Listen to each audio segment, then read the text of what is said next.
But second half వచ్చేటికి ఏంటంటే అసలు సంబంధం లేకుండా కొంచెం ఏదైతే వెళ్ళిపోతూ ఉంటుంది పాట సాగులంటూ కూడా. అంటే సెకండ్ హాఫ్లో పోలిస్తే ఫస్ట్ హాఫ్ కొంచెం బెటర్ అనిపించింది. ఇంకా సత్యదేవ్ గారి క్యారెక్టర్ కావచ్చు, లేదంటే అల్తర్ మధ్య విజయ్ దేవరకొండ గారు సత్యదేవ్ మధ్య సీన్స్ ఎమోషనల్గా పెట్టారు కదా, పెద్ద కరెక్ట్ కాదని చెప్పాలి. ముఖ్యంగా విలన్గా నటించిన వెంకటేష్ అంటే చెప్పాడు కదా చాలా ఎమోషనల్గా మాట్లాడు.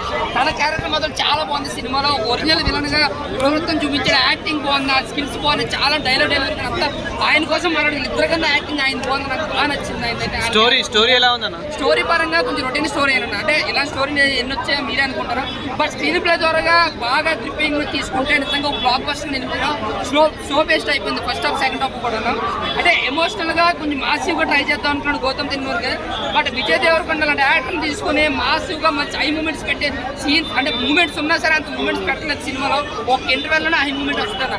ఆ ఎంట్రన్స్ సీన్ కూడా పెద్దగా మనకి ఏం అనిపించదు.